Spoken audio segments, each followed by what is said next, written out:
우리 본문 말씀에는 주인공이 둘이 나옵니다. 하나는 다윗이고 하나는 사울입니다. 다윗에 관한 이야기는 짧습니다. 왜냐하면 29장에 가서 또 얘기할 것이기 때문에 짧고요. 사울에 관한 얘기는 길게 나옵니다. 둘 다 위기에 빠졌습니다. 위기는 그들이 원했던 것이 아닙니다. 그런데 다윗은 하나님께서 위기에서 건져내셨습니다. 그 위기에서 건진받기 위해서 다윗이 특별히 한 게 있지는 않습니다. 그런데 사울은 그 위기에서 탈출하려고 무척이나 노력하죠. 하나님이 응답하지 않으니까 마침내 신접한 자까지 찾아갑니다. 그런데 결과는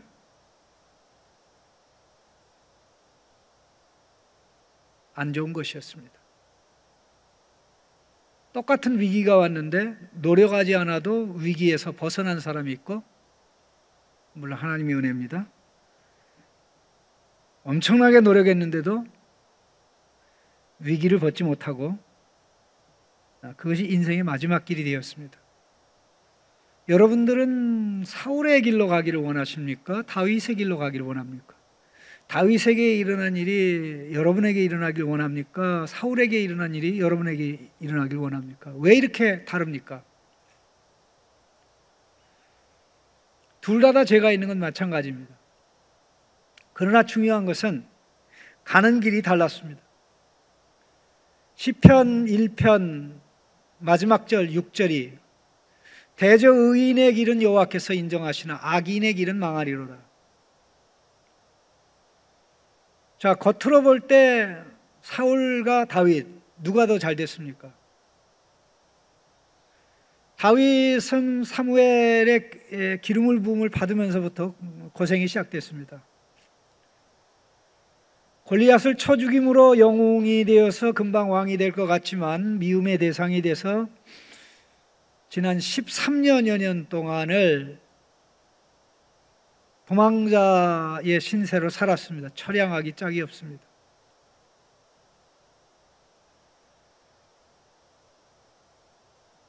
이 고통과 아픔을 견디지 못하던 나머지 결국은 살아남기 위해서 블레셋으로 왔습니다. 14개월, 1년 4개월 전입니다. 1년 4개월 전.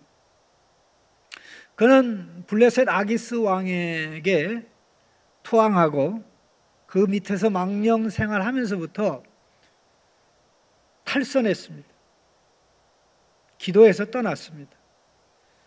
하나님과 교제하면서 산 것이 아니라 아기스 왕의 눈치를 보면서 전략적 거짓말을 하며 살았습니다.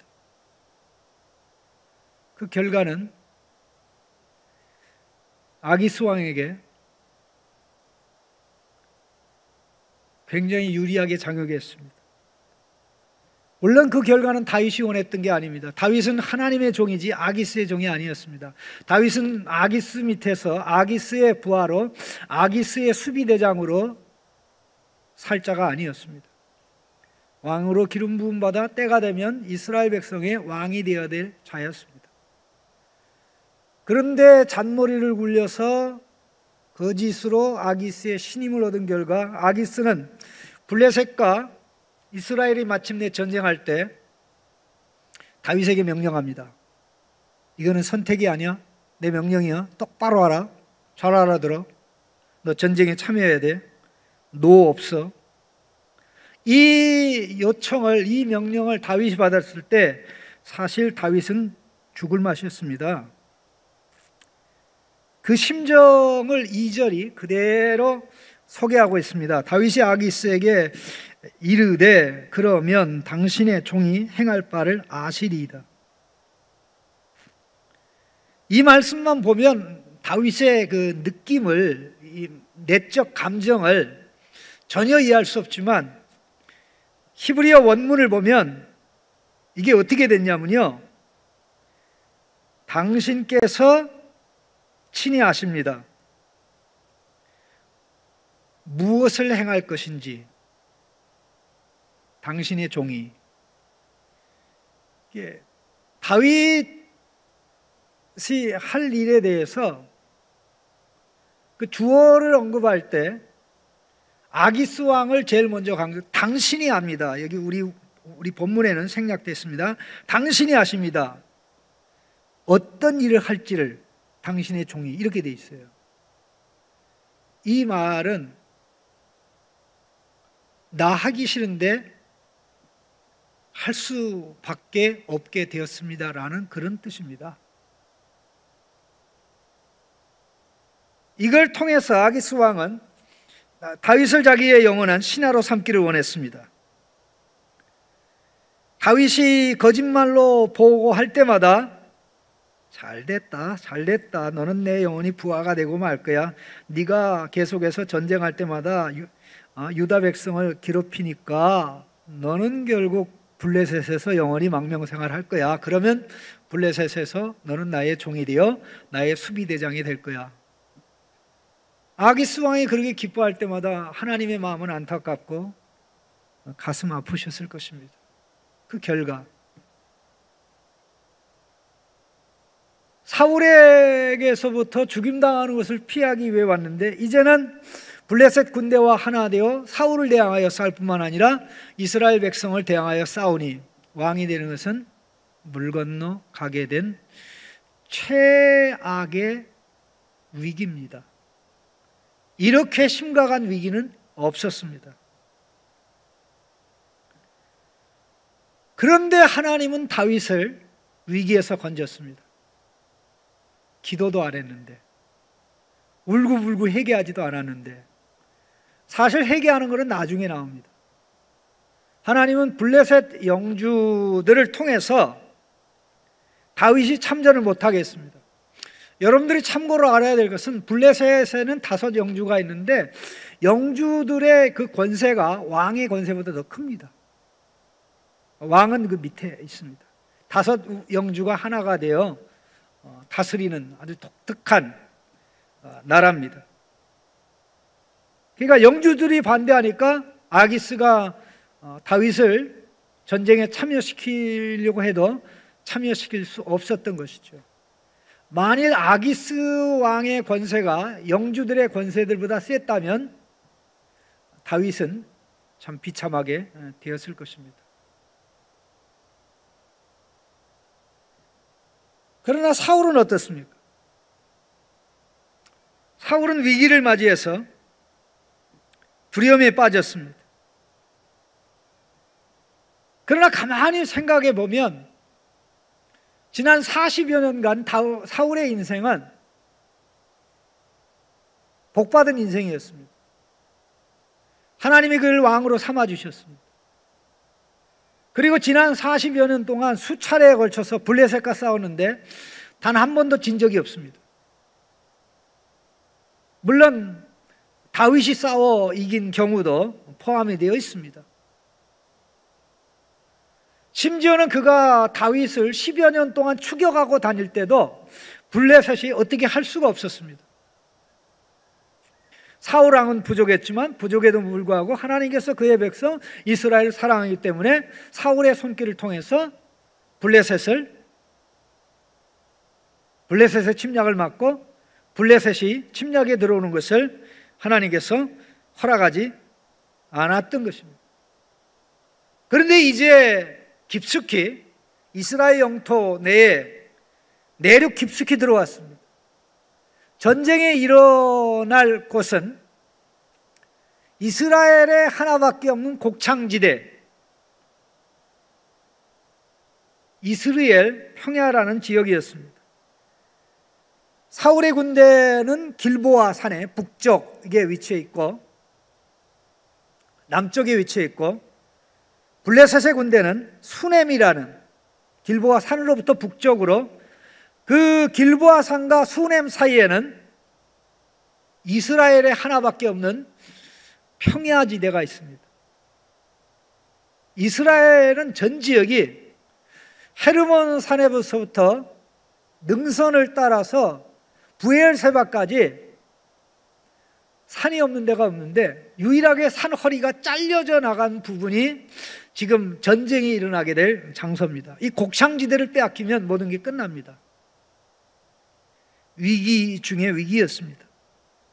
사울이 하나님께 도움을 구합니다. 6절 말씀에 사울이 여호와께 묻자오되 여호와께서 꿈으로도 우림으로도 선지자로도 그에게 대답하지 아니하셨다라고 나옵니다. 사울이 최소한 3번 기도한 겁니다. 하나님, 꿈으로 보여주십시오. 자기가 꿈을 꾸든가 또 다른 사람이 꿈을 꿔서 알려주든가 꽝이었습니다.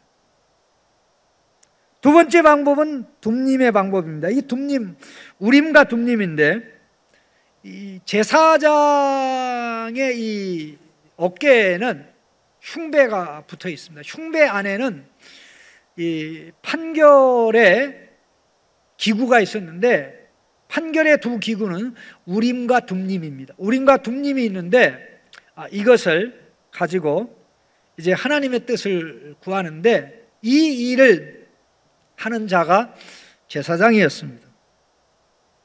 하나님이 대답할 리가 없지요. 왜요? 제사장들 85명을 왕이 죽이지 않았습니까? 사실 제사장 가운데 유일하게 한 사람이 아비아달이 살아서 도망왔는데 사실 그때 살아서 도망올 때 에봇을 가져왔고 에봇을 가져왔다면 제사장의 옷을 가져온 것이고 제사장의 도구 판결의 흉배도 가져왔을 것입니다. 그렇다면 사울에게 있는 이것은 짝퉁일 가능성이 많습니다. 어쨌든지 간에 하나님은 제사장을 통해서 응답하지 않았습니다. 선지자를 통해서도 응답하지 않았습니다.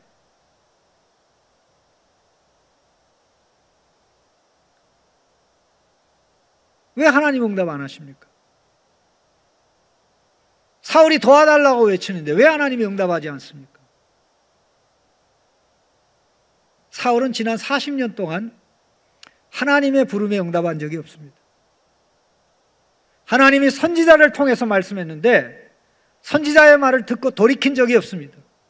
왕이 되는 초기부터 이날 40년이 오기까지 하나님의 은혜는 사울에게서 멈춘 적이 없습니다.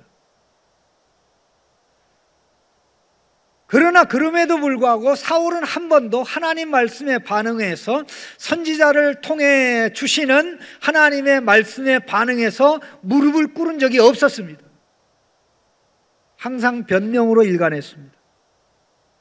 백성이 참지 못해서 나는 하나님의 뜻에 순종하길 원했는데 백성이 적군의 짐승들의 욕심을 내서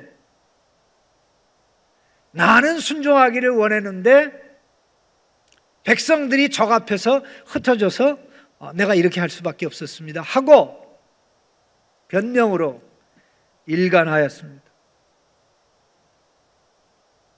계속 그렇게 왔던 거죠. 그러면 40년 동안 한결같이 하나님이 기뻐하지 않는 길을 왔던 것입니다. 그럼에도 불구하고 하나님께서는 왕을 통해서 역사하셨고 왕을 통해서 나라를 지켰고 왕을 통해서 국가를 이끌었습니다. 하나님이 위기에 처한 사울이 기도할 때 응답하지 않은 것은 그를 버리려고 응답 안 하신 것이 아니라 돌이키려고 그의 완전한 침묵을 통해서 해결시키려고 응답하지 않았던 것입니다. 그때 여러분이라면 어떻게 하겠습니까? 여러분이라면 어떻게 하겠습니까? 내가 기다리다가 죽더라도 하나님 앞에서 엎드리자. 하나님이 응답할 때까지 엎드리자. 그렇게 하겠다고 생각하겠죠. 말은 쉽습니다. 그러나 40년 동안 하나님이 원하지 않는 그 길로 갔으면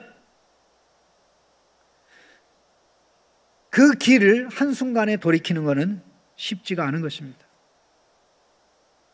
사울의 이러한 모습에 가장 적합한 성경 구절이 하나 있습니다. 바로 그것은 잠언 1장입니다. 잠언 1장의 말씀을 보면 하나님께서 엄중하게 그의 모든 백성들에게 말씀하신 내용이 나옵니다. 하나님이 책망의 말씀을 하고 교훈의 말씀을 할 때 평상시에 무시하고 평상시에 주목하지 아니하고 끝까지 자기 길을 가는 자에게는 재앙을 당할 때 그들이 아무리 부르짖어도 대답하지 않는다고 말씀한 내용입니다. 이렇게 되어 있습니다. 내가 불렀으나 너희가 듣기를 싫어하였고 내가 손을 폈으나 돌아보는 자가 없었고 도리어 나의 모든 교훈을 멸시하며 나의 책망을 받지 아니하였은즉 너희가 재앙을 만날 때 내가 웃을 것이며 너희에게 두려움이 임할 때 내가 비웃으리라. 너희의 두려움이 강풍같이 임하겠고 너희의 재앙이 폭풍같이 이르겠고 너희에게 근심과 슬픔이 임하리니 그때에 너희가 나를 부르리라. 그래도 내가 대답하지 아니하겠고 부르짖으니 나를 찾으리라. 부지런히 나를 찾으리라. 그래도 나를 만나지 못하리니 대저 너희가 지식을 미워하여 여호와 경외하기를 즐거워하지 아니하며 나의 교훈을 받지 아니하고 나의 모든 책망을 업신여겨 씀이니라. 이 말씀과 함께 충격적인 내용이 하나 더 있습니다. 역대기 10장입니다. 역대기 10장을 보시면 13절 14절에 사울의 죽음에 관한 언급이 나옵니다. 우리 화면에 나옵니다. 같이 읽겠습니다. 사울이 죽은 것은 여호와께 범죄했기 때문이라. 그가 여호와의 말씀을 지키지 아니하고 또 신접한 자에게 가르치기를 청하고. 자, 그 부분만 봅시다. 또 신접한 자에게 가르치기를 청하고 그랬습니다. 3절 말씀 보시죠. 사무엘이 죽었으므로 온 이스라엘이 그를 두고 슬피 울며 그의 고향 라마에 장사하였고 사울은 신접한 자와 박수를 그 땅에서 쫓아내었더라. 오호. 사울이 신접한 자를 이스라엘 땅에서 추방한 것은 잘한 일입니까? 잘못한 일입니까? 잘한 일이죠. 그러나 100% 하나님 말씀에 순종한 겁니까? 선택적으로 순종한 겁니까? 예, 선택적으로 순종한 겁니다. 레위기의 말씀과 신명기 말씀에 의하면 이 신접한 자, 죽은 자를 이용해서 신의 뜻을 묻는 이런 자가 신접한 자입니다. 박수무당. 이스라엘 주변의 모든 나라들이 다 그러겠습니다. 하나님께서는 백성에 허락하지 않았습니다. 선지자의 말을 들으라, 선지자의 말을 들으라, 선지자의 말을 들으라 그랬습니다. 사무엘이 죽으니까 약간의 후회가 있었는지 박수, 신접한 자를 땅에서 다 추방했습니다. 그렇게 할 바에야 어떻게 하는 게 좋았겠습니까? 죽여야죠. 죽여 없앴으면 하나님이 응답 안 할 때 찾아갈 수가 있습니까? 없습니까? 네. 선택적 순종은 불순종입니다. 선택적 순종은, 자의적인 순종은 불순종입니다. 자, 우리 14절 말씀 보면은 하나 더 주목할 내용인데요. 역대기 10장 14절입니다. 같이 읽겠습니다. 여호와께 묻지 아니하였으므로 여호와께서 그를 죽이시고 그 나라를 이새의 아들 다윗에게 넘겨주셨더라. 여호와께 묻지 아니하였으므로. 자, 오늘 본문 읽어드립니다. 6절. 사울이 여호와께 묻자오되, 사울이 여호와께 묻자오되. 역대기 뭐라 그랬습니까? 여호와께 묻지 아니하였으므로. 무슨 말입니까? 하나님께서 응답할 때까지 구하고 구하지 않으면, 구하다가 포기하면, 하나님이 침묵한다고 포기하면 그건 하나님 앞에 구한 것이 아니라는 뜻입니다. 끝까지. 왜 그렇게 됐습니까? 왜 그렇게 됐습니까? 계속 역주행했습니다. 우리 한번 따라합시다. 신앙의 길에는 실수로 탈선은 있어도 역주행은 없다. 네, 실수로 탈선은 있어도 역주행은 없습니다. 여러분, 고속도로에서 역주행해가지고 얼마나 사고 안 나고 갈 수 있습니까? 사고 안 나면 그거는 기적 중에 슈퍼 기적일 겁니다.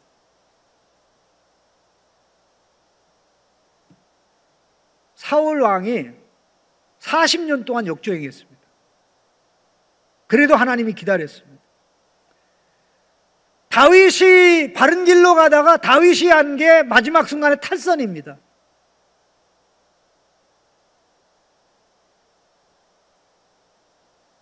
그러니까 탈선한 다윗에게는 그가 구하지도 아니하고 외치지도 않았는데 블레셋 영주들의 마음을 움직여서 전쟁에 참여하는 것을 막아버렸어요. 물론 거기 등장하는 다윗의 모습을 보면 자기가 씩씩거려요. 내가 뭘 잘못했는데 왜 아기스 왕과 함께 전쟁에 못 나갑니까? 내가 전쟁에 나가서 왕의 원수를 쳐 죽이게 하옵소서. 하나님이 그걸 들 때 얼마나 위선 떠는 다윗을 보면서 니네 꼴값 떠네, 사실 그랬을 겁니다. 그래서 하나님이 영주를 통해서 이 다윗이 전쟁에 참여하지 못하게 하고 해계를 유도하기 위해서 다윗이 사실 전투 현장까지 왔었던 거죠. 그 사이에 아말렉 족속이 와가지고 시글락을 완전히 초토화시켜버린 겁니다. 그렇지만 이게 영주를 통해서 다윗이 전쟁에 참여하지 못하게 한 다음에 이런 일이 일어나도록 한 겁니다. 우리 사랑하는 우리 성도 여러분, 하나님은 우리가 실수한다고 실수 때문에 우리를 버리지 않습니다.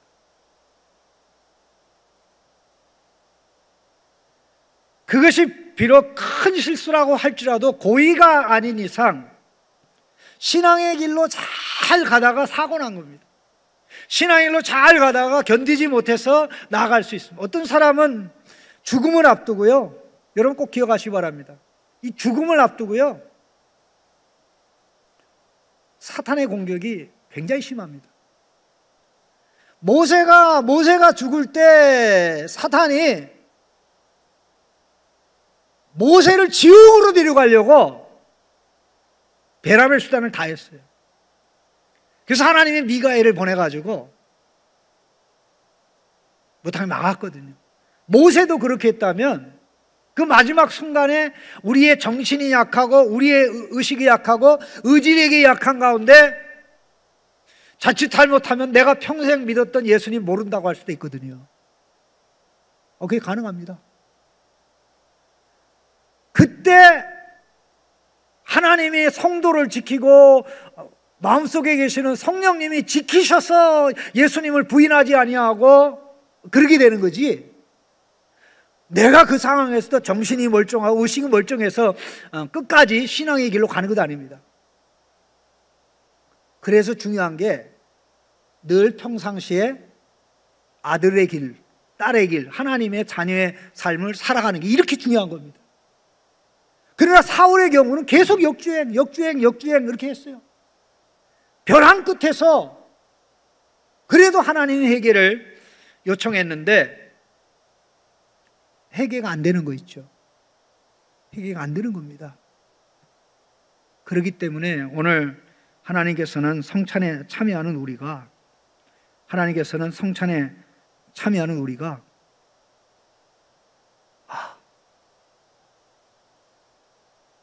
평상시에 예수님과 동행하는 아들의 삶을 살아야 되겠구나. 실수도 안 하면 좋지만 결코 어떤 경우에도 역주행을 해서는 안 되겠구나. 죄를 피하게 하는 십자가의 능력, 의를 행하게 하는 부활의 능력, 이 두 능력을 가지고 살아가는 자가, 또 그렇게 살아가려는 결심과 각오하는 자가 바로 성찬에 참여하는 것입니다.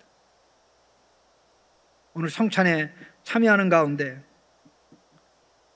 여러분 마음속에, 제 마음속에 하나님 다윗의 길을 가도록 도와주십시오.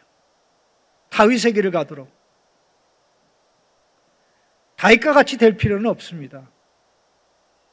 그러나 다윗이 간 길은 하나님의 위기 상황에서 기도 없이도 건지시고 살리시는 하나님의 뜻을, 다윗을 향한 하나님의 뜻을 이루고야 마는 그런 복된 삶인데,